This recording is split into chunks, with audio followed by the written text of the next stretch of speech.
Nous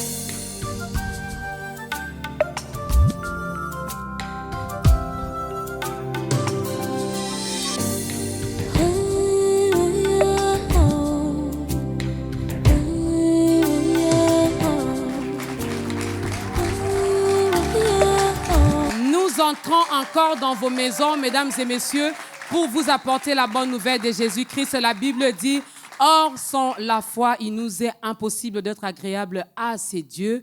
Et il faut que celui qui s'approche de ces dieux croit que ces dieux existent et qu'il est le rémunérateur de ceux qui les cherchent. Alors, nous aimerions bien que quand vous allez vous approcher encore aujourd'hui à travers ce nouveau numéro de Ta Grandeur, que vous puissiez croire que ces dieux existent réellement et qu'il est là pour vous faire du bien. C'est un père responsable. Il est au-delà de tous les pères physiques, biologiques que nous avons ici sur la terre, parce qu'eux, ils peuvent changer. Mais ma Bible me dit que Dieu ne change pas. Il est le même hier, aujourd'hui et éternellement. Alors, ayons la foi, continuons à faire confiance en ces dieux, que notre regard reste fixé vers lui, parce qu'il est le rémunérateur de ceux qui le cherchent. Toi, tu vas chercher qui ne va pas ailleurs, mais reste ici, reste branché, reste scotché dans ce nouveau numéro, car l'Éternel ne manquera pas de nous faire du bien. Il s'est décidé encore aujourd'hui de passer par l'un de ses serviteurs pour nourrir nos âmes, pour nous parler de sa part, pour nous faire du bien. Il nous vient de très loin, mais il est là pour parler, non pas pour lui, mais pour parler de la part de ses dieux. À toutes et à tous, shalom et bienvenue dans ce nouveau numéro. Bienvenue à toutes les personnes qui nous regardent via les réseaux sociaux, à toutes les personnes qui nous écoutent sur la 87.8 MHz B1 FM, à ceux ou à celles qui nous regardent également sur notre page Internet B1 sur Internet. Nous sommes vraiment ensemble avec vous. Que la grâce et l'amour de Dieu soient votre partage. Ensemble, découvrons notre invité d'aujourd'hui. L'apôtre Victor Chamba est le promoteur de l'œuvre Arbre de vie. Il exerce son ministère principalement en France métropolitaine et aux Antilles, ainsi que dans divers pays lors de ses voyages missionnaires. Fils de militaire, originaire du Congo, il a reçu une éducation catholique. Suite à la séparation de ses parents chrétiens, il s'est révolté et s'est alors éloigné de Dieu. Il a mené une vie de désordre et a connu une jeunesse sans retenue durant laquelle il a pratiqué les arts martiaux à haut niveau. Après ses études universitaires à Kinshasa, il arrive en France en 1991. L'apôtre Victor Chamba est marié depuis 1994 à la servante de Dieu Gina, une femme de feu et de distinction de la race de Séphora. Très attentif à la souffrance régnante dans le monde et notamment la souffrance des enfants, lors d'un voyage à Kinshasa en 2004, l'apôtre Victor Chamba créa et ouvrit une structure pour accueillir les enfants abandonnés. Il y a à ce jour 8 enfants recueillis depuis leur plus jeune âge qui sont aimés, éduqués, scolarisés en phase de devenir des adultes responsables. Vous l'avez vu en image, mesdames et messieurs, c'est par lui qui est l'Éternel, notre Dieu, le Dieu de ta grandeur, passera par lui aujourd'hui pour bénir une personne, pour bénir une âme, pour nourrir également et nous faire du bien à travers sa parole. Ensemble, mesdames et messieurs, recevons l'homme de Dieu, l'apôtre Victor Chamba, qui nous vient de la France. Et c'est lui qui va nourrir aujourd'hui le peuple de Dieu. Je vous en prie, apôtre. C'est lui qui va nourrir les enfants de Dieu aujourd'hui dans ce nouveau numéro de Ta Grandeur. À toutes et à tous, shalom encore une fois et bienvenue, apôtre. Bonsoir maman, bienvenue à nos chers téléspectateurs et nos auditeurs. Tout va bien sinon? Très très bien maman. Alors, vous habitez l'Europe, précisément en France. Comment vous avez trouvé Kinshasa? Je peux dire que le Kinshasa est en construction parce que nous avons vu des sauts de moutons et nous avons vu quand même un peuple dynamique, un peuple qui croit, un peuple qui invoque Dieu, un peuple qui espère à l'Éternel et nous croyons que ce Dieu-là ne va pas le décevoir. Ce Dieu-là ne va pas décevoir le peuple congolais car ce Dieu ne déçoit jamais. Il est fidèle. Alors, encore une fois, bienvenue à vous. Alors, c'est une première pour vous de passer dans ce programme. Ils sont tellement curieux. Je suis curieuse également. Aujourd'hui, nous aimerions bien connaître votre histoire d'amour. Cette rencontre avec Christ, c'était comment? Merci beaucoup. Je crois que j'ai rencontré Christ à la première fois. Je l'ai rencontré en France, où je me trouvais dans une situation de précarité, où je me trouvais dans une situation de pauvreté extrême. et que j'avais aussi des problèmes de papier. Et lorsque je vais aller rencontrer un avocat d'origine congolaise et qui connaissait déjà le Seigneur, et lorsque je vais la rencontrer, quelque chose de remarquable, d'extraordinaire qui va me toucher, c'était son état d'esprit. Il respirait la paix. C'était une personne qui avait une sérénité remarquable. Alors j'étais toujours curieux de savoir qu'est-ce que cet homme était, qu'est-ce qu'il faisait pour qu'il reste aussi serein. Parce que nous, à l'époque, on menait la vie du monde, la vie des débauches, la vie des boîtes de nuit. Et rencontrer une personne qui ne fait pas ces choses, mais qui vit dans la sérénité, dans la paix. Alors j'étais curieux de savoir qui il était. Et c'est comme ça qu'il va me partager et me dire qu'il a rencontré une personne formidable, à la personne de Jésus-Christ, et qui va m'inviter aussi à fréquenter son église, à venir au moins voir. Et lorsque je suis arrivé, et ça tombait bien, il y avait l'apôtre Emmanuel Mbilé qui apportait la parole sur 2 Pierre au chapitre 1 jusqu'au 2 Pierre chapitre 3 du verset 1 à 10. Et la parole qui va m'interpeller, que Dieu use de patience parce qu'il ne veut que personne ne périsse. Alors, ces jours-là, j'avais compris une chose. Si je n'avais pas accepté Jésus ces jours-là, j'irais en enfer. Et c'est comme ça que j'ai donné ma vie à Jésus. C'était dans les années 90 jusqu'à aujourd'hui. Waouh! Est-ce qu'on peut acclamer le Seigneur pour ce témoignage? Vraiment, Dieu ne veut pas perdre aucune âme. Voilà pourquoi ce programme d'ailleurs existe et nous vous donnerons également l'occasion. Vers la fin, on demandera à l'homme de Dieu de faire l'appel au salut. Ça sera également pour vous aider finalement à ouvrir la porte de votre cœur et à laisser le roi de gloire faire son entrée parce que c'est ce qu'il veut pour chacun de nous. Moi, il m'a ramassé de quelque part, il a pris l'apôtre de quelque part et aujourd'hui, c'est peut-être une occasion pour vous également de prendre une décision et une bonne, finalement, de les laisser diriger votre vie. Je signale que l'apôtre Victor Chamba est donc responsable de New Church Arbre de Vie. On aura le temps de parler également de cette église. Mais pour l'instant, nous laissons la place à la toute première chanson.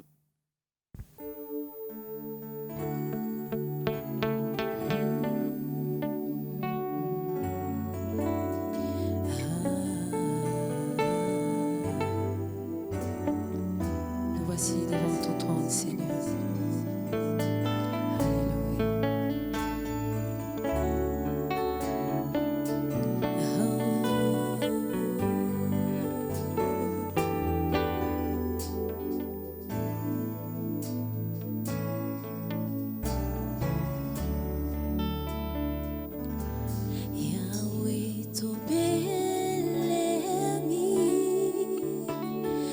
Pembeni na yo, yamba masasha.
tosopimite mana biso tolingi koloba nyonso yo sale libiso yaweza mezua kembo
Que toute la gloire revienne à ces dieux, que toute la gloire revienne à ces dieux qui nous aiment tellement. Il nous a tellement aimés qu'il a donné son Fils unique, le Seigneur Jésus-Christ. Alors si tu crois, bien tu seras sauvé. C'est le seul chemin d'ailleurs qui nous amène vers le Père. Tu veux aller au ciel, tu veux rencontrer le Père, mais il faut passer par le Fils. Et ce que j'aime entre le Père et le Fils, c'est cette complicité. Tu veux également t'approcher du Fils, mais c'est le Père qui t'attirera vers le Fils. C'est comme ça que ça se passe. Alors, apôtre Victor Chamba est notre invité. Il est des New Church Arbre de Vie. Et avec l'homme de Dieu, je vais directement donner le thème d'aujourd'hui. C'est la foi. Mais il ne s'arrête pas là. Il ajoute des Congolais. Alors, il y a tellement de questions. Apôtre, la foi des Congolais. Mais je vais commencer par cette petite question qui va nous permettre de bien commencer avec ce thème. Quelle est l'explication que vous donnez à ce mot foi? Merci beaucoup, maman. Pour moi, la foi, si je peux donner une explication ou une définition pratique, pour moi, la foi, la première foi, ce n'est qu'une attitude qui vient de l'influence de la vérité, qui est l'évangile, qui est la parole de Dieu, et qui nous permet d'avoir une certaine position face aux aléas, aux difficultés de la vie. Donc, quand quelqu'un a la foi, c'est une personne qui est capable d'adopter une attitude qui va lui donner un positionnement face à son problème. Et la deuxième définition, je dis, c'est une aptitude, un potentiel surnaturel que nous avons pour déplacer les montagnes, c'est-à-dire faire de l'impossible possible. Et la troisième, j'appelle ça la foi esprit, c'est-à-dire un réflexe que nous avons qui nous permet d'agir comme une personne qui est ivre face à des problèmes, c'est-à-dire nous avons des attitudes qui peut sembler d'arrogance, comme David devant Goliath, qui parle d'une certaine manière et qui peut simplement théoriser nos adversaires. Voilà un peu l'approche que j'ai de la foi. Ce n'est pas simplement une philosophie religieuse, mais c'est en fait une force surnaturelle que Dieu a dotée aux croyants pour mener ou manifester une vie de surnaturel. Déjà, ici au Congo, quand on parle des surnaturels, c'est l'autre camp qu'on voit directement. Malheureusement, parce que nous, les chrétiens congolais, nous n'avons pas d'abord assimilé ou compris que Dieu est un esprit. Dieu n'est pas humain, Dieu n'est pas physique. Donc, si on veut avoir une communion avec Dieu, il faut que nous-mêmes, qu'on soit d'abord des esprits. Car la Bible dit, l'heure vient où les vrais adorateurs adoreront le Père en esprit et en vérité. Donc, Dieu n'est pas un théologien, Dieu est un praticien. Donc, il faut que les chrétiens comprennent, si nous parlons de surnaturel, c'est parce que nous avons un Dieu qui est esprit et il intervient dans notre monde physique par des actes que nous appelons surnaturels. Je crois que c'est clair et qu'il n'y a pas de commentaires à faire là-dessus. D'ailleurs, en réalité, dans l'homme, c'est d'abord l'esprit. Alors, pourquoi la foi des Congolais? Qu'est-ce que l'apôtre Victor a pu constater? Qu'est-ce que l'apôtre Victor je ne sais pas moi, est-ce que vous avez mené une enquête finalement pour nous pousser aujourd'hui, pour arriver à nous parler de la foi, mais des Congolais? Elle est comment cette foi? Merci beaucoup. C'est une réflexion. Ce n'est pas un jugement ni un critique, c'est une réflexion. Parce que je pense qu'un homme intelligent, un homme sage, doit apprendre à réfléchir par rapport aux réalités de la vie. Et en m'appuyant sur une pensée biblique dans Proverbe 29, verset 2, on nous dit « Quand les justes se multiplient, le peuple est dans la joie. Okay. Quand le méchant domine, le peuple gémit. » Cela veut dire quoi? Cela veut dire tout simplement, lorsque un pays est rempli des hommes et des femmes justes, ce pays ne peut pas être aussi misérable, aussi malheureux, comme nous constatons dans notre chère patrie. Or, comment on devient juste? La Bible dit, mon juste vivra par la foi. C'est-à-dire, on devient juste par la foi en Jésus-Christ. Et comment ça se fait? C'est une réflexion. J'aimerais que nos spectateurs, nos téléspectateurs, nos auditeurs ne me jugent pas, parce que je ne juge pas. C'est une réflexion. J'aimerais que mes pères, des hommes de Dieu, qu'on puisse réfléchir sur cette vérité, car Jésus est la vérité. Amen. Donc, il dit, lorsque le nombre de justes se multiplie dans une nation, dans un pays, le peuple, y compris ceux qui ne sont pas encore convertis, doivent être dans la joie. Alors, quand j'arrive au Congo, où je viens, je suis les émissions en distance, c'est un pays où tout le monde prie. Dans une rue, il y a plusieurs églises. Mais quand tu fréquentes ce peuple, c'est la misère. C'est un peuple qui se plaigne. C'est un peuple qui n'est pas épanoui. C'est un peuple qui est malheureux. Alors, je me suis posé la question, est-ce qu'au Congo, on a inventé une autre foi, ou c'est la même foi de la Bible, et cependant, peut-être c'est mal pratiqué. Donc, c'est que ça, c'est une réflexion. Je pense avec des questions, on pourra développer ces termes. Le nombre de justes au Congo, le nombre de gens qui fréquentent les églises sont beaucoup plus nombreux que le nombre de ceux qui ne le fréquentent pas. Juste une parenthèse, pensez-vous, puisque vous parlez des justes, oui. La Bible parle également des justes. Yes. Alors, on commence d'abord ici au Congo pour ne pas parler de l'univers. Tout à fait. Pensez-vous qu'au Congo, il y a des justes? L'écriture est formelle, parce que Dieu ne peut pas mentir. L'Écriture déclare quiconque croit en Jésus reçoit la justification. En d'autres termes, il devient juste. Donc si au Congo, on prétend croire en Jésus, c'est-à-dire chaque croyant de Congo, c'est un juste. Et c'est pourquoi je dis qu'il faut que nous, les justes, qu'on puisse réfléchir sur notre croyance. Parce qu'il y a quand même une prophétie du Seigneur qui disait, lorsqu'il viendra sur la terre, il trouvera-t-il la foi? Alors si on néglige cette vérité, parce que Dieu ne peut pas mentir, donc on néglige cette vérité qui est, celui qui croit en Christ est justifié par la foi, donc il devient juste, et lorsque le nombre de justes augmente, c'est-à-dire le peuple doit être dans la joie, et si nous voyons que cette parole n'est pas accomplie, nous devons nous remettre en question et réfléchir encore.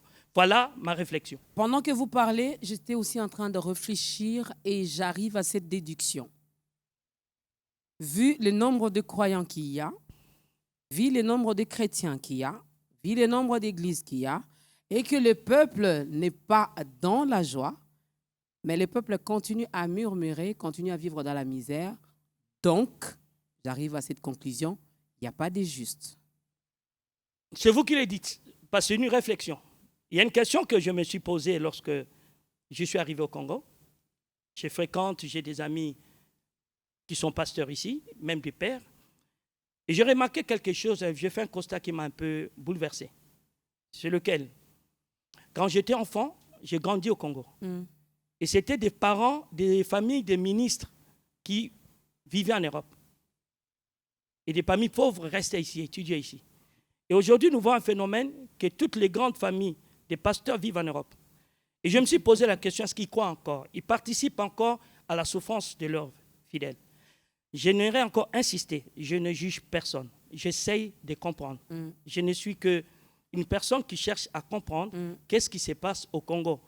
Parce que c'est un Congolais qui est venu jusqu'en Europe, à la personne d'Emmanuel Mbi, apôtre, que je salue, m'a parlé de Dieu. Et j'ai cru à ce Dieu. Et j'ai vu des changements dans ma vie. Et je ne comprends pas ce même Dieu qui m'a été apporté en Europe et en train d'être présenté d'une manière, excusez-moi, qui me dérange. Alors je me suis dit, Dieu n'a pas changé, la parole n'a pas changé, mais le problème doit se trouver chez nous, les croyants. Donc c'est comme ça que j'ai dit, est-ce que ce n'est pas mieux qu'on réfléchisse ensemble, les pasteurs, les fidèles, tous les chrétiens du Congo, pour savoir qu'est-ce qui fait pour que notre peuple, pour que nos jeunes, pour que nos enfants gémissent au lieu d'être dans la joie, car c'est une vérité que là où le juste se multiplie, le peuple doit être dans la joie.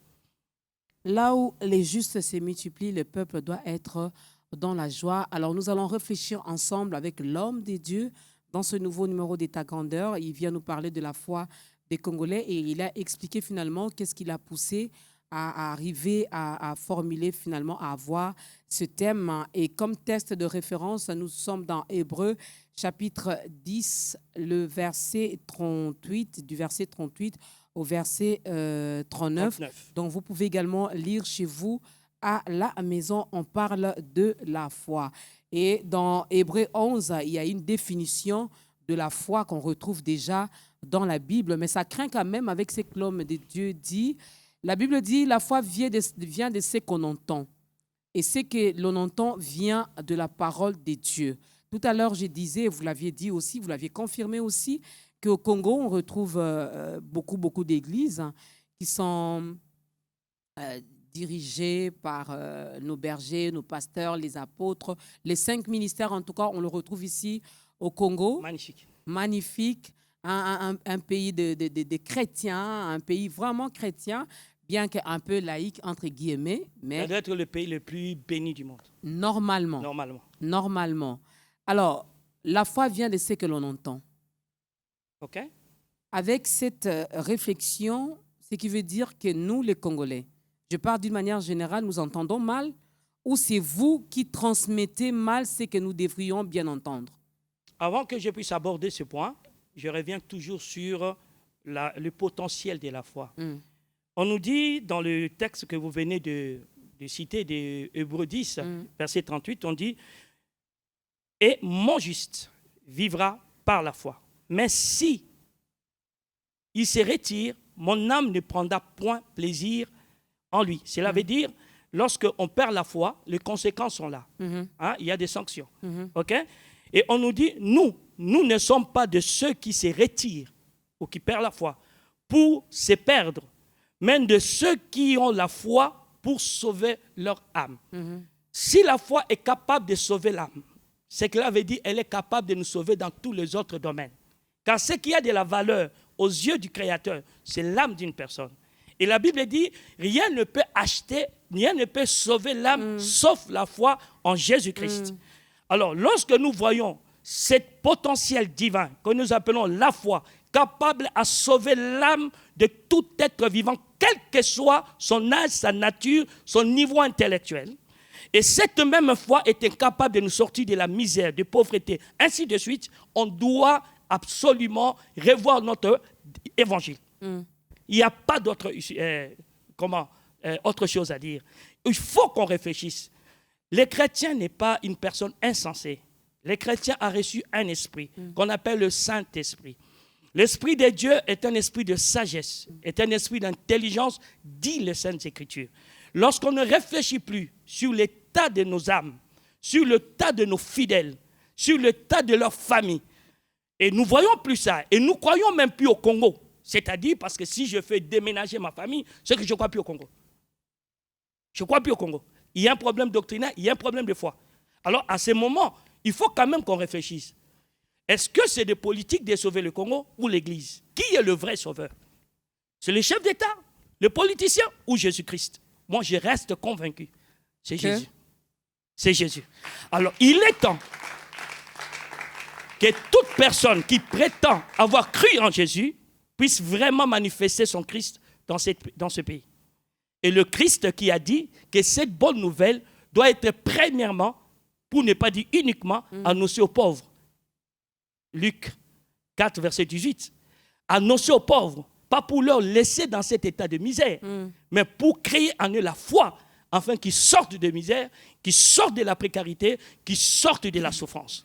Donc je dis, il faut que nous, les hommes de Dieu, il faut que les hommes de l'Église, qu'on réfléchisse sur qu'est-ce que c'est l'Évangile. Maintenant, lorsqu'on dit que la foi vient de ce qu'on entend de la parole de Dieu, en fait, on prend ce verset, mais on ne va pas au départ. Si nous allons un peu plus haut, on nous dit ce qui prêche doit être envoyé d'abord par Dieu. Ah, je peux le lire pour avoir... La plupart au Congo sont envoyés par Dieu. Maintenant, on va débattre, parce que c'est ça la question. On a un problème avec l'efficacité ou les potentialités de notre foi. En tout cas, donc, il faut que nous puissions... sont envoyés de Dieu, la plupart ont reçu le mandat, la plupart ont reçu l'appel. Voilà pourquoi ils prêchent. La Bible dit, et comment y aura-t-il de prédicateurs s'ils ne sont pas envoyés selon qu'il est écrit, qu'ils sont beaux le pied de ceux qui ont et qui annoncent la paix, de ceux qui annoncent la bonne nouvelle. Un évangile, c'est annoncer d'abord la paix au peuple. Car c'est un peuple traumatisé, excusez-moi de le dire. C'est mon peuple. C'est un peuple qui souffre. C'est un peuple qui est réduit à la mendicité. Et qui est matraqué tous les jours dans les églises, donne pour être béni. Et malheureusement, peu sont bénis. OK? Alors, on nous dit clairement, c'est l'évangile que nous apportons doit donner la paix. C'est ça. Et la Bible nous dit encore, il continue en disant, la bonne nouvelle, et aussi, Ésaïe dit, Seigneur qui a cru à notre prédication. Maintenant, j'aimerais qu'on prête attention à ce que je vais lire. Ainsi, la foi vient de ce qu'on entend, et de ce qu'on attend vient de la parole de Dieu. En d'autres termes, la foi vient de ce qu'on entend, de ce que Dieu dit. Pas de ce que nous avons simplement écrit ou pensé. Il faut que celui qui prêche, qui apporte l'évangile, soit réellement convaincu, ce qu'il dit lui a été communiqué de Dieu. Parce que la foi n'est pas une invention humaine ni de l'Église. Il y a des personnes qui ne fréquentent pas l'Église qui ont la foi. Okay? La foi n'est pas une illusion. Selon le Seigneur, elle est capable de déplacer le montagne. Okay? Elle est capable de nourrir les affamés. Elle est capable de ressusciter des morts après être enterré 4 jours. Alors quel est le problème que nous avons au Congo que la foi ne peut pas résoudre? Maintenant, c'est que cela veut dire, si notre foi a un problème, c'est que ceux qui apportent d'abord cet évangile doivent se repositionner. Voilà. Parce que la Bible dit, j'envoie ma parole et la parole guérit. Donc ce n'est pas un effort qu'on fait. Non. Quand la parole de Dieu sort, elle sort avec un mandat. Elle sort pour arroser et faire produire. Et il est impossible et il est inacceptable par rapport à la parole de mon Dieu, ce qui est écrit dans la Bible, d'accepter de tels échecs. Parce que la parole de Dieu est la matière première de la création. Tout ce qui existe a été fait par elle. Si elle est vraiment prêchée avec le mandat de Dieu, avec l'onction de Dieu, il faut que les choses changent au Congo. Dans tous les domaines de la vie. Dans tous les domaines. Sinon, ce que nous avons, c'est une foi inventée. Inventée par qui? Par les Congolais eux-mêmes. par nous-mêmes. Je ne cite pas le Congo, par nous-mêmes. Madame Dorcas, pouvez-vous me donner un seul verset biblique où la foi a échoué, où une personne a eu la foi, il est resté dans son état? Donnez-moi un seul verset biblique. Il n'y en a pas. Peut-être moi je me suis trompé, mais je regarde à mes chers téléspectateurs, à mes pères, à mes collègues pasteurs, qui me donnent un verset biblique où la foi a échoué. Déjà, moi, je réponds à leur place, il n'y en a pas. Alors pourquoi Bible, la nôtre échoue? Pourquoi la nôtre échoue? La nôtre, elle est africaine, elle est congolaise. Voilà pourquoi j'aimerais que ça soit une réflexion. Parce que Dieu n'est pas un Dieu de condamnation, c'est un Dieu qui veut sauver. Et quand il voit que quelque chose ne marche pas, il peut qu'envoyer ses serviteurs pour sonner la trompette. Donc on n'est pas là pour dire ça ne va pas changer. Mais nous sommes là pour dire réfléchissons pour changer. Parce que nous avons quand même une responsabilité, nous à qui Dieu a fait confiance, pour nous confier des êtres qu'il aime beaucoup. Maman Dorcas, si on te demande pour quelle raison Christ, pour combien de raisons Christ est mort, il faut savoir c'est pour des 6 milliards de raisons. C'est-à-dire la quantité de peuples qui peuplent ce pays et ce monde, Christ est mort pour eux. Et il est inadmissible qu'on voit que ce peuple aujourd'hui au Congo soit totalement abandonné spirituellement. Voyez-vous? C'est comme ça que j'ai dit, il faut qu'on réfléchisse, qu'on revoie comment nous pouvons encore apporter cet évangile et qui peut encore apporter cet évangile. Le problème ne se situe pas au niveau de l'évangile parce que la parole de Dieu, elle a été inspirée par Dieu. La Bible nous dit dans Jean, le premier chapitre, que tout a été créé par elle au commencement, même dans Genèse d'ailleurs, il est dit, au commencement était la parole était avec Dieu, la parole était Dieu. Donc la parole de Dieu, je me rends compte et je comprends avec ce que l'homme de Dieu dit, il n'y a pas de problème, mais le problème se situe au niveau de ceux-là qui nous apportent cette parole, qui nous prêtent cette parole, et aussi au niveau finalement de ceux qui reçoivent la parole. Apôtre, vous n'allez pas me contredire. Là aussi, de ce côté-là, il y a aussi un problème de comment je reçois finalement ce que vous me prêchez et qu'est-ce que j'en fais finalement. Vous l'avez dit, lorsque Dieu envoie sa parole, c'est pour guérir. Tout à fait. Et quand moi je parle de la guérison, je vois cette guérison dans tous les domaines de la vie. Je vous repose la question d'une autre manière. Qu'est-ce que c'est, quel effort que la lumière a fait pour paraître lorsque la parole est sortie de la bouche de Dieu? Quel effort l'arbre a fait pour paraître lorsqu'elle a entendu la parole de Dieu? Il faut qu'on puisse bien se poser des questions. Qu'est-ce que toutes ces créatures, quel effort qu'ils ont fait lorsqu'ils ont entendu la parole de Dieu? La Bible dit Dieu ordonne, les choses s'exécutent. Donc si ceux qui prêchent la parole sont vraiment mandatés et ils apportent la parole qu'il faut, les gens vont changer. J'aime ça, qu'ils apportent la parole qu'il faut. Je prends l'exemple. La première personne d'avoir prêché la parole de Dieu, c'est Satan. Il a parlé à Adam. Dieu a dit réellement. Il n'a pas parlé de son propre chef d'abord. Dieu a dit réellement. Et quand il vient rencontrer Christ, il fait la même chose. Il apporte d'abord l'écriture. Mais seulement la personne qui l'apporte, le messager qui apporte cette parole, lui-même n'est pas la vérité. Ce n'est pas un envoyé par Dieu. Donc je crois qu'il faut que nous revenons par la source de nos prédications. Moi, j'ai vu l'apôtre Emmanuel Mbie dans ma vie que 2 fois. Le jour où il m'a prêché et le jour où il m'a donné le micro pour faire la veillée avec lui. 2 fois dans ma vie. Mais qu'est-ce qui s'est passé à cette époque-là? Un seul message. Maman, je n'étais pas venu me convertir. J'étais venu faire plaisir à mon avocat et découvrir. Et j'arrive là, orgueilleux que j'étais, prétentieux que j'étais, menteur que j'étais, je me suis retrouvé devant, en train de donner ma vie à Jésus-Christ. Quel effort j'avais fait? Non, j'avais entendu un homme qui parlait avec le mandat divin. Donc, il est temps que nous-mêmes, même le peuple de Dieu, qu'on soit intelligents, qu'on dise, si ça, il vient de Dieu, il faut que cette parole... Mais comment savoir que l'apôtre Victor vient de Dieu? Ok. Je me mets vraiment à la place du peuple congolais, je suis congolais. Je suis tout à fait d'accord avec vous. La prédication, le mot prédication, est le même racine de mot qui veut dire des prophéties. Même racine de mot. Et dans Deutéronome 18, on dit ceci. On connaît le message par l'accomplissement. Mm. Donc, pour connaître, les chrétiens ont la parole qui dit, si j'écoute quelqu'un, la foi vient de ce qu'on entend. Ce qu'on entend, de la parole de Dieu, cela veut dire que plus j'entends la parole de cette personne, plus ma vie doit être impactée, doit être changée. Plus. Je viens au Congo, je n'ai jamais ressenti l'envie de faire une église. Mais il y a des généraux qui sont au Congo. Ils m'ont vu, ils étaient colonels. Ils m'ont vu, ils étaient de simples avocats. Et ils ne m'ont pas rencontré, dans une église, dans un restaurant, dans un hôtel où je dormais, mais seulement avoir partagé la parole de Dieu. Je donne l'exemple de celui qui a permis que je sois là. Un de mes jeunes, qui est architecte, un ingénieur dans la construction. Il vient, il me voit en train de chercher à construire un immeuble. Il y a 1 an de cela. Et il me dit, je peux t'aider, homme de Dieu. Il me supplie de lui donner ce marché. Je lui ai donné ce marché. Et il me dit, 6 mois après, de 10 employés, aujourd'hui, il a 350 employés.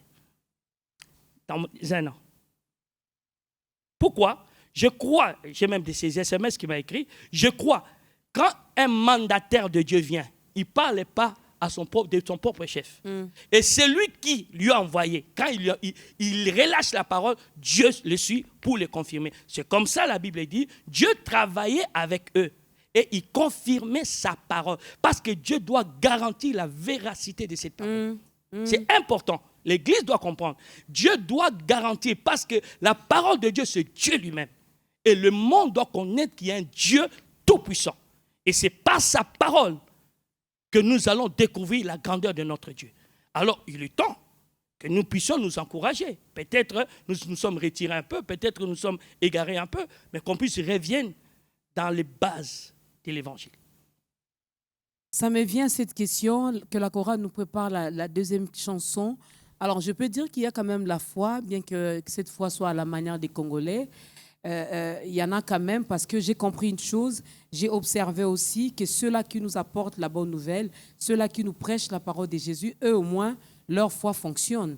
Ils sont vraiment mandatés, ils ont reçu le mandat, parce qu'eux, ils ont quand même des vies vraiment aisées. Okay. Mais nous, les fidèles, nous, les bandimi, c'est comme ça qu'on nous appelle ici au Congo, à Kinshasa. Donc, je crois que le problème est de notre côté, parce qu'eux, ils nous prêchent. Ils vont tout le temps en Europe, ils ont les enfants qui étudient en dehors du pays, ils voyagent en business class, en first class, yes. Ils vont en vacances quand ils veulent, ils prêchent la bonne nouvelle, ils ont la foi, et leur foi fonctionne parce qu'on voit les œuvres. Et nous, les bandimi, je crois que le problème est de notre côté parce que, voilà, nous, on reste là, on reste les bandimi, puis rien n'échange. Mais je crois que si nous avons réfléchi sur les textes bibliques que nous avons lus, Dieu ne nous a pas envoyés pour nous enrichir. Même si ce n'est pas un péché. Moi, je ne suis pas pauvre. Mais c'est lui qui nous enrichit. Bon, c'est lui qui vous enrichit. Non, Dieu ne nous a pas envoyés. Je suis en France et j'ai commencé à servir Dieu dans les années 1998, 98, dans une ville Chartres. Et j'ai vu l'économie de cette ville changer. Actuellement, je suis en Guadeloupe. J'ai vu comment, quand on a des maladies qu'on appelle de Zika, de chikungunya, que vous ne connaissez pas peut-être ici, nous avons prié. Ici, on connaît. Nous avons prié et Dieu a arrêté les choses. Okay. Nous avons vu des problèmes qu'on a, des problèmes de comment on appelle ça, des cyclones. On a dit pendant 5 ans, il n'y en aura pas, Dieu a fait. Non, je crois que l'homme de Dieu n'est pas là pour s'enrichir derrière le troupeau. L'homme de Dieu est là pour faire de sorte que le peuple de Dieu soit béni, afin que ce peuple le bénisse au retour. Ça, c'est ma philosophie. Je crois. Et les pères qui connaissent, ils peuvent témoigner. Je peux dire, il y a des pères qui vont vous dire dans son église comment les gens sont, comment ils sont. Parce que ce n'est pas normal. Je suis à la tête d'une église, je suis riche, je roule dans des voitures extraordinaires, mais mon adjoint est pauvre. Madame, comment vous expliquez ça? Mais tout le monde ne peut pas non plus être riche. Hein, attendez, au moins qu'il ait le minimum. Mais le minimum, oui, on prend notre petit déjeuner à 15h. On prend du thé, on achète le pain là qui a un nom et puis voilà. Moi, en fait, L'essentiel est qu'il mange, qu'il ne dort pas. je ne viens pas faire un jugement sur mes pères. Non, moi aussi je réfléchis. Mais j'aimerais simplement qu'on pose la question, quel est le but de l'évangile? Il est adressé à qui? Aux pauvres. Dans le but de leur laisser pauvres ou de leur sortir de la pauvreté? C'est ça la question qu'on a. Ben, on revient sur cette question, finalement, le but de l'évangile. L'évangile est envoyé chez les pauvres. Est-ce c'est pour les laisser dans leur situation de pauvreté ou c'est pourquoi? Question mark, on reviendra après cette chanson.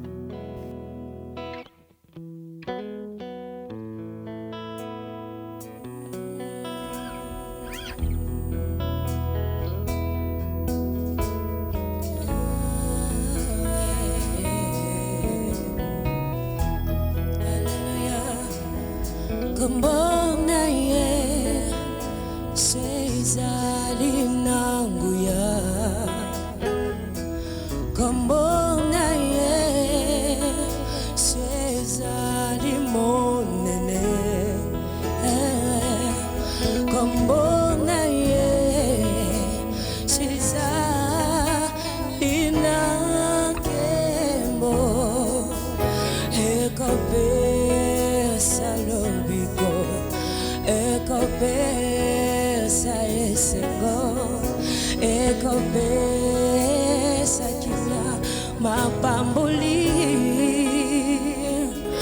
kombona ye sezali monene kombona yesu ezali nanguya kombona yesu ezali nakembo ekopesa lobiko ekopesa esengo ekopesa kimya mapamboli kombona yesu yesu haleluya kombona yesu haleluya kombona yesu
Le nom de Jésus est puissant, le nom de Jésus est grand, le nom de Jésus guérit, le nom de Jésus bénit, le nom de Jésus chasse les démons. Et vraiment, les démons partent au nom de Jésus-Christ. Et lui-même a dit, voici les miracles qui accompagneront pas les pasteurs, pas les apôtres, pas les prophètes, mais ceux qui auront cru en son nom.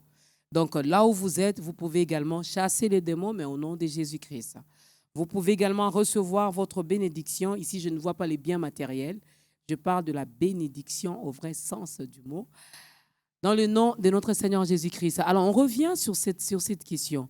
L'évangile qui est envoyé vers les pauvres, qui est prêché vers les pauvres, a pour quel but? Ne pas les laisser dans la pauvreté. OK. On va essayer de voir dans les Écritures quel est le premier fléau qui avait disparu ou éradiqué totalement l'Église. Est-ce que l'Église le sait?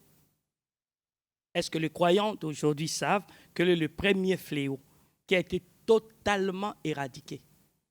Est-ce qu'on le sait? La Bible dit dans Actes 4, verset 34, « Il n'y avait parmi eux aucun indigent. Tous ceux qui possédaient le champ ou de maison les vendaient, apportaient le prix de ce qu'ils avaient vendu. » 3 points de suspension. OK? Il a porté auprès des apôtres. Okay? Donc, ces apôtres pouvaient être des milliardaires. Mais quand vous lisez la suite, les apôtres les distribuaient. Okay? Donc, l'évangile, la première chose, comme on dit, une ventre affamée n'a pas des oreilles. Donc, on ne peut pas enlever le bonheur du peuple. Non.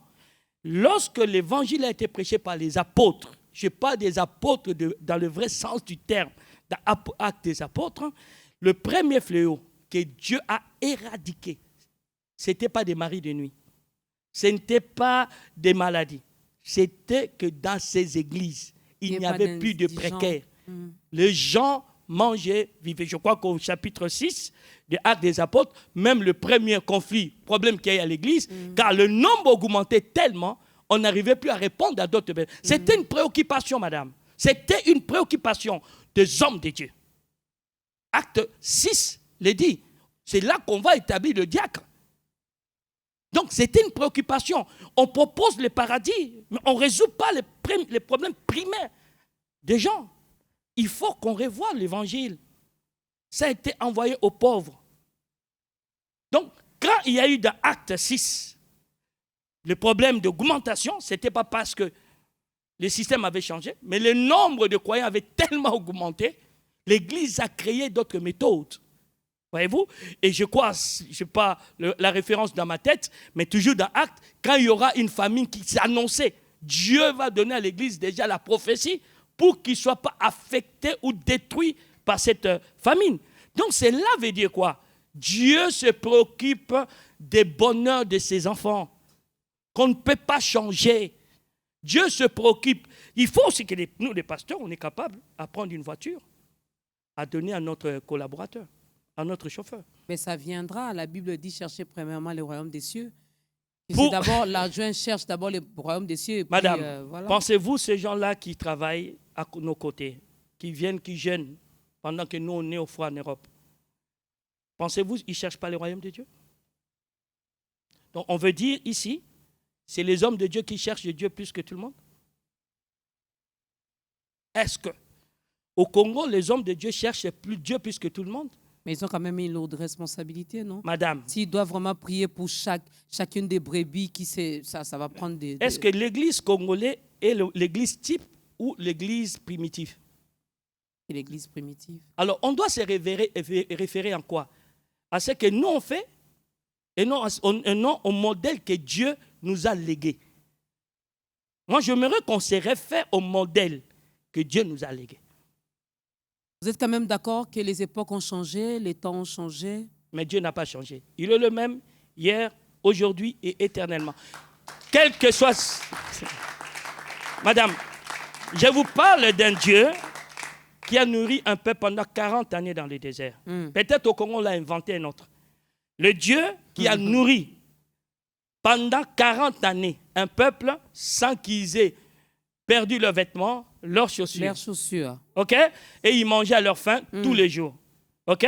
Et si vous dites aujourd'hui, dans un pays fertile comme le Congo, Dieu est dépassé par des problèmes des Congolais? J'aimerais que vous me répondiez, madame. Les époques ont changé. Heureusement Est-ce que c'est que moi Dieu qui a pose changé? des questions, mesdames et messieurs, n'est-ce pas? Voilà. Et que c'est lui l'invité principal, donc c'est à lui de répondre aux questions. Parce que vous représentez quand même l'Église, la grandeur. Et vous représentez les hommes de Dieu OK. qui doivent revenir sur... Non, je ne viens pas leur dire revenez sur le droit chemin. Je pense qu'ils Mais sont... c'est quand même la vérité. La vérité, il faut qu'on ça fait quand revoie même mal. l'évangile. Ça fait quand même mal. J'espère que même nos pères qui nous regardent ne vont pas nous contredire. Même les pasteurs, les prophètes, les apôtres du Congo ne vont pas nous contredire. Vraiment, quand nous regardons tout autour de nous à l'église, vraiment, il y a des gens qui souffrent. Et j'aimerais vous dire, madame, tous les hommes de Dieu plaignent l'État. Il dit l'État ne fait pas ce qu'il faut. Un athée, bon, je l'appelle comme ça parce que lui-même l'a dit qu'il était un athée. Mais moi, je sais qu'il y a un Dieu qui existe quelque part, mais il fait seulement semblant. Peut-être on l'a déçu aussi. Peut-être qu'on l'a déçu aussi, mais il a dit, quand il regarde ce qui se passe au Congo, il est arrivé à cette conclusion que si aujourd'hui, il arrivait qu'il y ait des entreprises, que le taux de chômage diminue, que les gens aient quand même les minimums, comme c'était à une certaine époque où on pouvait manger 3 fois, on respectait quand même le repas. Donc, vous avez les petits déjeuners, vous avez les déjeuners, vous avez tout ça. Lui, il pense que beaucoup d'églises vont fermer leurs portes. Êtes-vous d'accord avec cette façon de voir les choses? Madame, je pense que l'Église doit être restructurée au Congo. Si c'était en Europe, certaines choses ne se passeraient pas. Et je crois que lorsqu'on laisse tout être, les gens être dirigés, faire ce qu'ils veulent, nous mettons quand même en danger le peuple. OK? Aujourd'hui, le pastoral ou être un homme de Dieu devient un métier et non une vocation. Je fais ça pour gagner mon pain et non parce que Dieu m'a appelé. Et c'est comme ça, vous allez voir, ça m'est arrivé de regarder sur YouTube où un homme de Dieu parle de ses chaussures, parle de sa voiture. Mais les gens ne viennent pas à l'église pour entendre ça. Ils viennent à l'église pour entendre ce que Dieu a à leur dire. Peut-être qu'il a commencé par son témoignage de ce qu'il a reçu de la part de Dieu. Les chaussures. Les chaussures. Et sa voiture. Et sa voiture. Alors pendant que le peuple qui entend que vous roulez dans une voiture, je ne sais pas combien d'euros, ils n'ont même pas à manger. Où se trouve le cœur du Seigneur? Si le Seigneur descendait aujourd'hui au Congo, la Bible dit, je vais rajouter quelque chose dans la foi, on dit la foi agisse avec l'amour. La foi agissant dans l'amour. Donc, pour que la foi soit authentique, il faut que l'amour, dans l'amour, il y a la compassion, il y a la miséricorde, il y a la bonté. OK? Bon, admettons, nous, les hommes de Dieu, nous réussissons parce qu'on a la foi. Mais cette foi ne peut pas être efficace sans amour. Et comment je peux avoir l'amour quand je vois mon frère souffrir? Dit l'ancien Jean dans 1 Jean 3, 18. Quand je vois mon frère souffrir, Jacques le dit au chapitre 2, qui manque. Et cette personne est mon bras droit. Cette personne est fidèle. Il dort à l'église. Il jeûne, il prie pour que l'église se développe. Et moi, je le vois, j'ai dit, moi, ma foi, c'est Nzamenanga Sali, non. Un homme de Dieu, c'est un père. Une femme de Dieu, c'est une mère. De même que tout parent biologique ne peut laisser leurs enfants souffrir de faim, il est temps que les hommes de Dieu comprennent que nous avons la charge de peuple qui vient prier dans notre église. C'est ni l'État, c'est d'abord nous. C'est important et c'est le message que nous devons apporter au peuple. Dieu vous aime et il est capable de vous nourrir dans les déserts du Congo.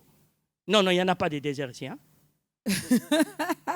Non, il n'y a pas de désert ici. Dieu nous aime et il est capable de nous faire sortir de toutes ces situations qui nous font mal, qui nous font pleurer. Mais il y a peut-être quelque chose, un phénomène, peut-être que vous ne vivez pas, qui n'est pas peut-être très fréquent en Europe. Ici, il y a tellement la sorcellerie qui bat également. Je dis, c'est que nous vivons également ici. Des fois, ça fait peur à certaines personnes de partager quand même leurs biens avec les autres, du genre que il va me bloquer, il va m'ensorceler, il va, alors... Okay. Entre Dieu et Satan, qui est plus fort? savez, je suis toujours... Même eux, ils vont vous répondre que c'est Dieu qui est fort. Je suis toujours choqué quand je vois on prêche plus Jésus, on prêche des liens, on prêche... Ce n'est pas l'évangile. Je suis désolé, madame. La Bible dit nous devons aller annoncer la bonne nouvelle du royaume. Si vous me demandez, il y a combien d'évangiles? Je vous dirais, il y a 3. Il y a l'évangile de Dieu, l'évangile de Jésus-Christ et l'évangile du royaume. L'évangile de Dieu parle de bonté de Dieu en général. OK? L'évangile de Christ parle de la rédemption, du salut. L'évangile du royaume annonce aux rachetés leur héritage spirituel. OK? Donc, dans ces 3 évangiles, le diable ne peut pas nous faire peur. Parce que c'est lui qui a Dieu. Il ne peut pas s'occuper du diable. C'est petit diable. L'homme, celui qui a Dieu. C'est impossible. Je prends l'exemple de Job. Non, ce n'est pas lui qui s'occupe du diable, c'est le diable qui vient toujours. Impossible, madame. Dieu va jusqu'à dire que nous sommes les prunelles de ses yeux, madame. Est-ce que ce Dieu s'amuse à dire des choses comme ça? Dieu est capable de dire qu'il veille sur les maisons de ceux qui les campent. Comment les maris de nuit entrent, les femmes de nuit entrent? Non, il y a un problème, madame, dans la relation que nous devons avoir avec Dieu par la foi. Car sans la foi, il est impossible. Vous savez, la foi vient de ce qu'on entend. Si on me dit tout le temps, les sorciers de ta famille, les sorciers de ta famille, je vais croire aux sorciers plus qu'à Dieu. Mais si on me dit, Christ est mort, il a dit tout est accompli. Madame, aucun sorcier, il m'entend, il peut me gêner. Il n'y en a pas. Et j'aimerais encore rajouter qu'en Europe, leur niveau d'occultisme est au-dessus de l'Afrique. Parce qu'ils gouvernent le monde. Ils sont derrière toutes les grandes guerres que nous voyons, madame. Ils votent des lois sur l'homosexualité, ils l'imposent à l'Afrique. Donc, on ne peut pas parler qu'en Europe, les démons d'Europe sont... Non, les démons de l'Europe, ils sont un peu, je vais le dire comme ça, non pas gentils, un peu évolués, modernisés, parce que les nôtres, pas le mien, en tout cas, je n'en ai pas, mais sinon, ceux-là qui sont en Afrique, au Congo, qui sont en train de contrôler, vous pouvez vous retrouver en Europe, mais puisque l'oncle Victor du village n'est pas content par rapport à tout ce que vous avez demandé, que vous n'avez pas envoyé, mais finalement, vous êtes dans votre... salle de bain, là-bas, dans votre chambre. Il apparaît. Et puis, non, pas il apparaît. Vous vous retrouvez ici, derrière la maison. J'ai pris quel avion? Air France? L'oncle est venu vous chercher comme ça. Okay. Je vais vous donner un témoignage personnel. Je suis marié, père de 5 enfants, avec une femme que j'aime beaucoup. On la salue également en passant. Merci. C'est une prophétesse, Gina. Et je l'aime beaucoup. Elle est des origines Congo central. Hein? Congo, comment on dit encore? Congo central. Congo central. Bas Congo à l'époque ou bas Donc, Zaïre. ils sont réputés des sorcières. Et puis, sa famille était une des familles très fortunées de l'époque Mobutu. On a compris aussi qu'il y avait la sorcellerie. OK? Et quand je l'ai mariée, j'ai dit à sa famille et à elle-même, tu deviens ma femme, toutes vos traditions, là, c'est fini. Et nous avons des témoignages. Les jours que je suis venu, on est venu dormir chez son père. On devait sortir à minuit pour aller dormir à Grand Hôtel à l'époque. Parce qu'entre les 2 royaumes, il n'y a pas photo. La lumière a l'avantage aux ténèbres. Ça, c'est un...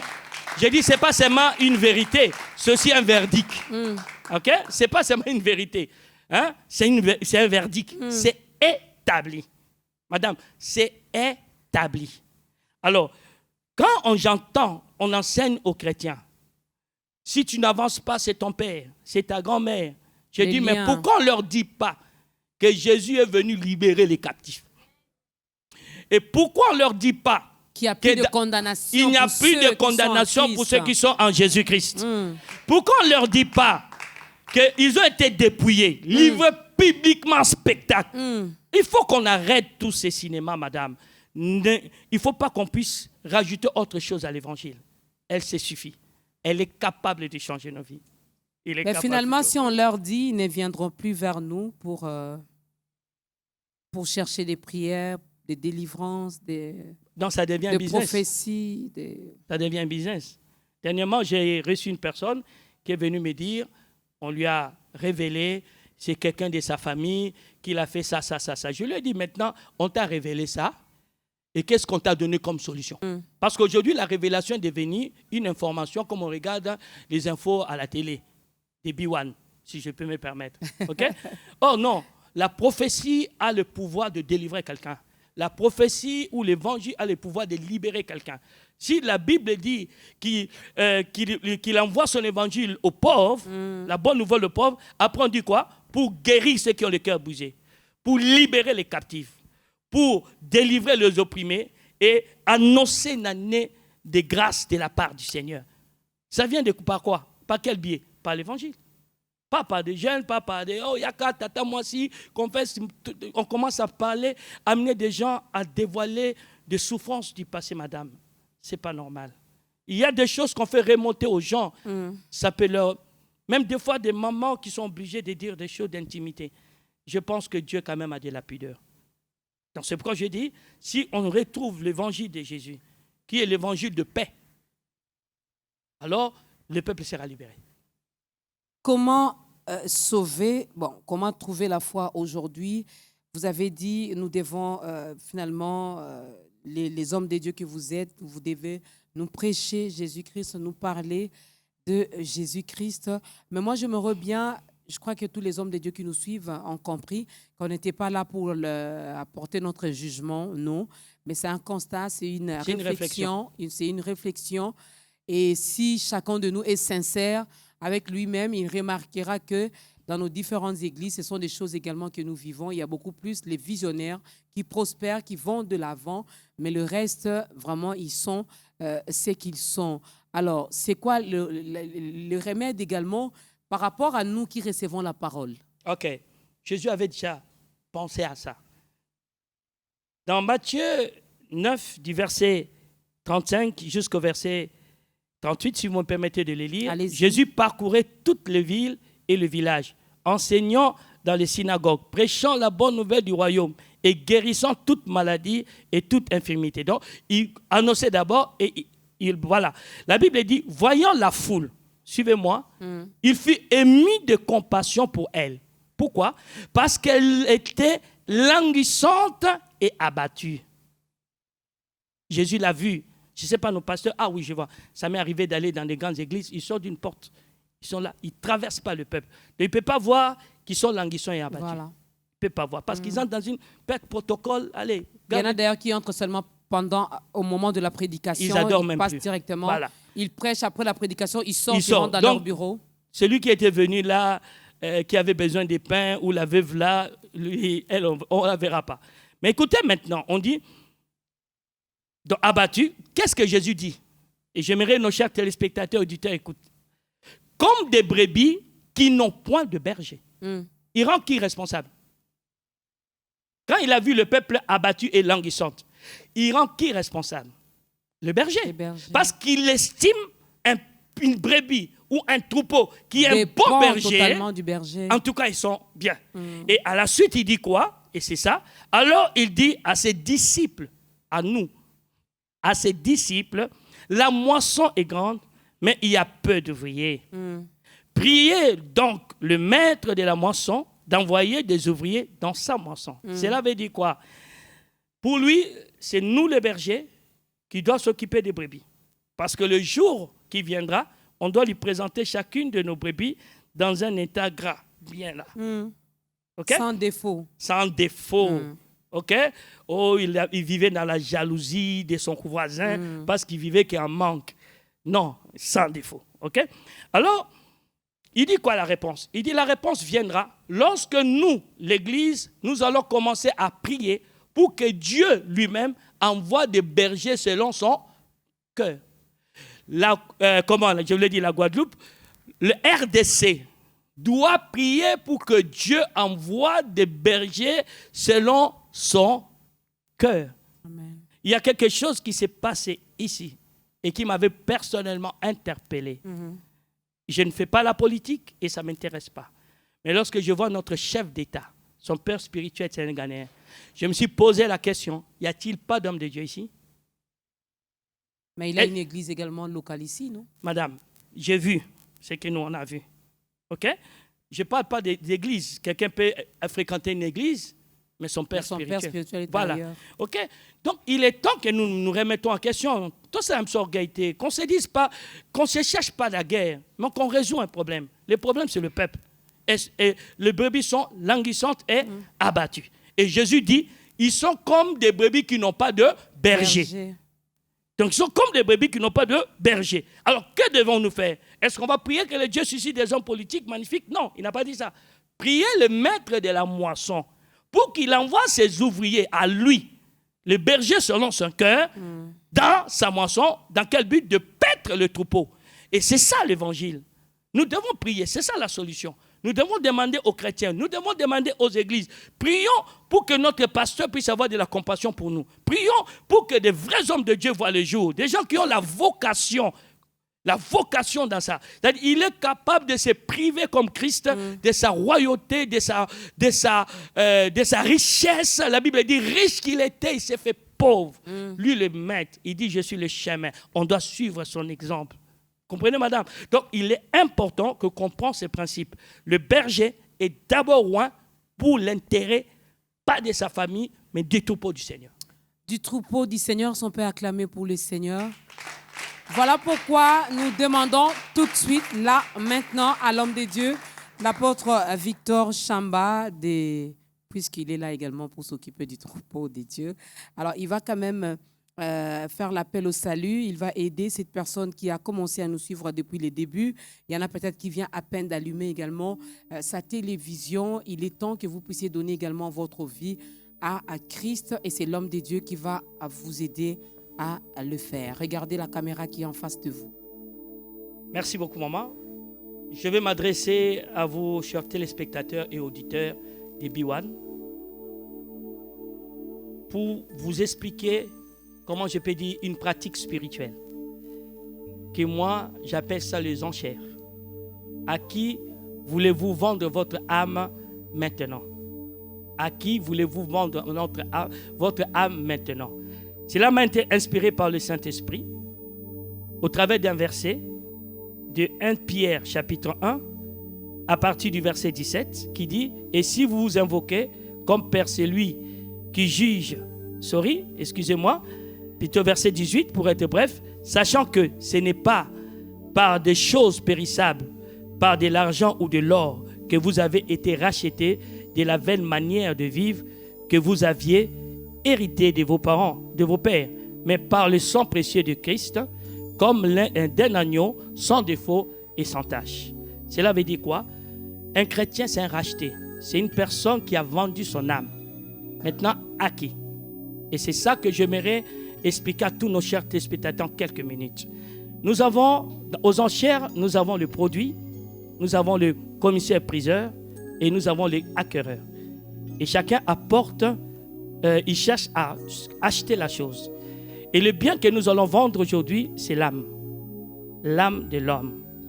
Le premier acquéreur s'appelle le monde, qui vous propose des belles maisons, des belles voitures, des habits, des chaussures.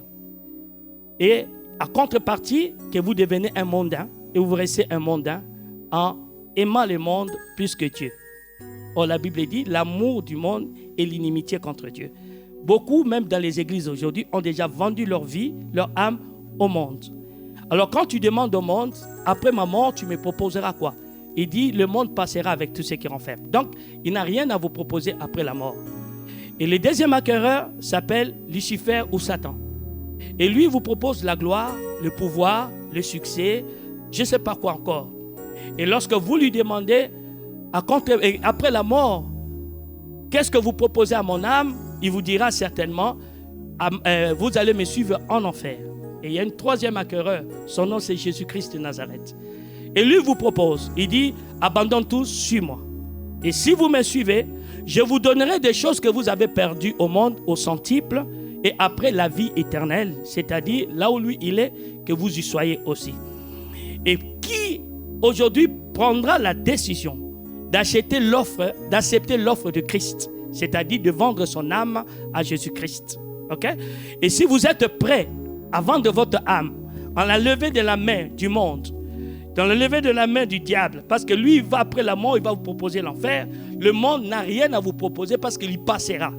Mais à accepter l'offre de Christ qui vous donne déjà tout ce que vous allez abandonner au monde, sur la terre, au centuple, parce que je l'ai vécu, et en plus la vie éternelle, c'est-à-dire là où lui il est, vous y soyez aussi.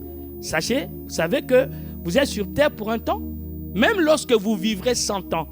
Qu'est-ce que c'est 100 ans dans l'éternité? C'est rien, même 1000 ans.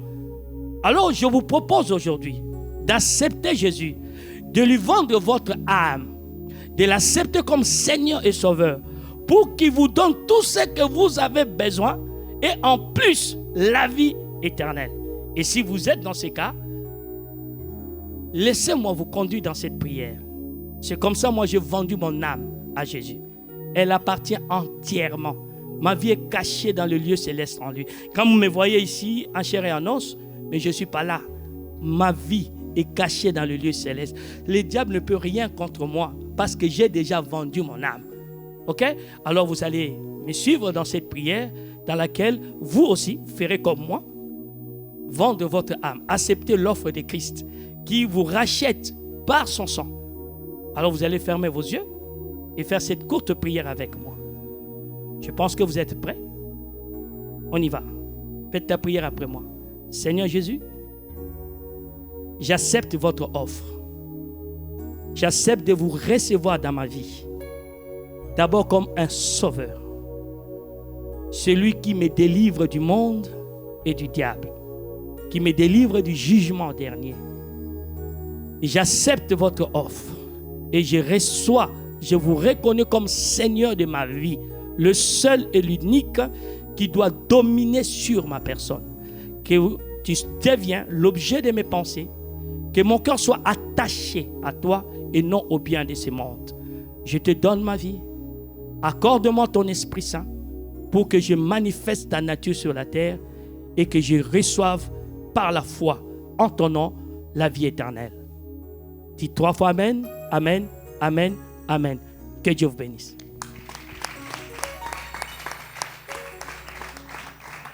Amen, amen, amen. Désormais, vous faites partie de la grande famille des enfants de Dieu. Désormais, on peut vous appeler ma sœur, mon frère, parce que nous avons un même Père, un seul Seigneur et Sauveur qui est le Seigneur Jésus-Christ. Donc, bienvenue dans la grande famille des enfants de Dieu. Il y a, si vous n'avez pas une église d'attache où on prêche Jésus-Christ, où on vous parle de la foi, non seulement vous parlez, mais la foi avec œuvre, n'est-ce pas? Ou quand vous écouterez la parole, votre vie sera changée parce que cette parole ne rentre pas vers celui qui l'a envoyé sans avoir accompli ce pourquoi il était venu. N'est-ce pas? Alors, si tu n'as pas une église, il y a également notre numéro qui est affiché, mais sinon, si vous êtes en France et que vous n'avez pas une église, ben, l'apôtre donnera également l'adresse de New Church Arbre de Vie. Alors, rapidement, parlons finalement de New Church Arbre de Vie. Ça fait combien d'années que ça existe? New Church Arbre de Vie existe depuis les années 1900. Dans les années 1998. Okay? 1998. 98, voilà.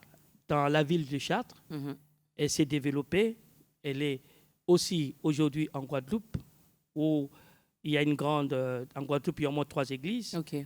Il y a à Martinique, il y a à Toronto, non pas à Toronto, à Ottawa, et aussi à Montréal. Actuellement, nous sommes donc à Chartres et très bientôt, donc dans 3 mois, nous aurons une église, une extension dans la région parisienne. Voilà. Donc, c'est une église vivante. Je crois que vous allez dire très bientôt à Kinshasa. Et très bientôt. Mais en fait, on ne voulait pas venir, nous, mais trouver des pasteurs qui partagent cette vision. Parce que nous n'allons pas amener que l'évangile. On veut amener aussi le pain. Comme Christ le faisait. Voilà. Donc, on est en pourparlers avec certains pasteurs qui veulent qu'on puisse leur accompagner dans cette vision, qui portent le nom d'arbre de vie ou pas, mais nous voulons accompagner les pasteurs qui ont vraiment la compassion des âmes, qui ont dit, Satan, tu as trop joué avec les enfants de Dieu, on va maintenant arrêter ton règne. Voilà. Donc, voilà. Dans les années, dans le mois qui vient, nous serons certainement, Dieu nous permettant qu'on trouve la perle rare. C'est possible avec Dieu, Donc, l'adresse. voilà. Donc, nous sommes à Lève, dans la ville de Lève. Okay. C'est une église multiraciale. C'est vrai, les Congolais sont souvent très mal à l'aise quand ils sont au milieu des autres races parce qu'ils aiment bien parler les lingala à l'église, ainsi de suite. Mais dans mon église, il faut comprendre, par exemple, en Guadeloupe, il n'y a pas de Congolais. Et à Chartres, c'est pas leur choquer, donc ils peuvent aller ailleurs, il n'y a pas de souci. Et à Ottawa, je suis sûre et certaine qu'il y a des Congolais, on les salue. Oui, comment on appelle ça? À Chartres, dans la ville de Lève, précisément, c'est 5% de membres qui sont congolais. Le reste, c'est parce que je me voyais mal aller en Europe pour prêcher les Congolais. OK. Non. Donc, voilà, c'est une église qui est multiraciale, où on se sent très bien, où l'amour est conjugué au présent. Ça, c'est bien. Et où l'évangile est prêché. Donc, notre numéro, ou mon numéro personnel, donc c'est 06 ou 0033 6 64 12 29 62. Là, par contre, vous allez tomber directement sur moi. Et là, on va donner d'autres détails. Voilà. Sinon, il regarde New Church, Arbre de Vie. C'est la seule d'ailleurs. Voilà. C'est la seule d'ailleurs, mais qui se retrouve également un peu partout à travers le monde. Alors, homme des dieux, vous avez aimé ce que nous avions partagé ici avec l'apôtre Victor. Vous êtes senti vraiment intéressé, que cela vous a aussi interpellé. Moi, j'ai dit toujours, lorsque je reçois les hommes des dieux, ce n'est pas eux qui parlent, c'est Dieu qui nous parle à travers eux. Alors, c'était également une façon peut-être pour Dieu de nous interpeller, nous, les bergers et nous, les prédicateurs de la bonne nouvelle de Jésus-Christ, à revoir également certaines choses. Je l'ai toujours dit, si Dieu le voulait, on pouvait, après chaque conversion, monter directement au ciel. Mais s'il nous a laissés ici aussi, il y a une vie. Et en tant que ses enfants, nous ne devons pas vivre comme tout le monde. Le monde pleure, nous aussi nous pleurons. Non, ça, ce n'est pas normal. Lui-même a dit, n'appelez pas conjuration, c'est que le monde appelle conjuration. Donc, si le monde dit que ça ne va pas, nous devons dire, ça va. Et que ça ne soit pas des simples mots. Hein, tu dis ici, ça va, et puis quand tu entres dans ta chambre, là, Seigneur, ça fait 3 jours que je n'ai pas mangé. Non, quand je dis ça va, donc ça va. Parce que j'ai Jésus en moi, j'ai Dieu avec moi, donc ça ne peut que aller. Alors, c'est vraiment la fin. Apôtre, qu'est-ce qu'on peut retenir en quelques secondes, en quelques mots, par rapport à notre thème d'aujourd'hui, la foi des Congolais? Ce qu'on doit retenir en quelques mots, n'inventons pas une foi authentiquement congolais, mais référons-nous aux Saintes Écritures, parce qu'ils nous donnent des repères, ils nous donnent des modèles de l'évangile qui doit être prêché. Être à la tête des âmes ou de l'Église, c'est une lourde responsabilité. Parce que notre responsabilité constitue à préparer un peuple au retour imminent de son Sauveur et Seigneur. Alors, il est temps que nous puissions nous référer aux Écritures pour servir l'Éternel, notre Dieu, qui nous a fait cette grâce d'être à son service. Voilà, ce n'était pas un jugement, c'était une réflexion que j'ai voulu partager ça aux médias. Que Dieu vous bénisse. Que Dieu nous bénisse. Nous disons Amen, nous disons Amen, mesdames et messieurs. C'était là la conclusion de notre invité, l'apôtre Victor Chamba, à qui nous disons merci, n'est-ce pas, les visionnaires, les responsables de New Church Arbre de Vie. Merci également à cette jeunesse, aux serviteurs de Dieu qui sont là, au centre, qui sont là pour accompagner, qui ont accompagné l'apôtre Victor. Est-ce qu'on peut vous encourager par des acclamations? Merci beaucoup à vous. J'ai dit également merci à toute la grande équipe Ta Grandeur. Merci à vous, mesdames et messieurs, vous qui avez suivi religieusement ce nouveau numéro de Ta Grandeur. Que les dieux de Ta Grandeur vous bénissent. J'espère que les messages étaient clairs. Mais sinon, si vous avez des préoccupations, des questions, l'homme de Dieu a passé son numéro et même l'adresse de l'église. Vous pouvez directement entrer en contact avec lui. Nous allons tous nous lever. Levez-vous également chez vous à la maison. L'apôtre Victor Chamba, notre invité, va nous aider à clôturer ce moment avec une courte prière et puis nous allons danser pour la gloire de Dieu.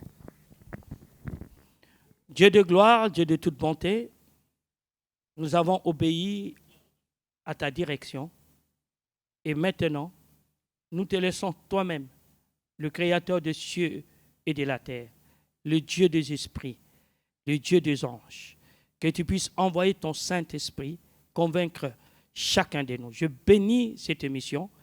Je bénis, Seigneur notre Dieu, cette chaîne et je proclame la prospérité de cette chaîne et de cette émission au nom de Jésus-Christ. Amen. Amen. Et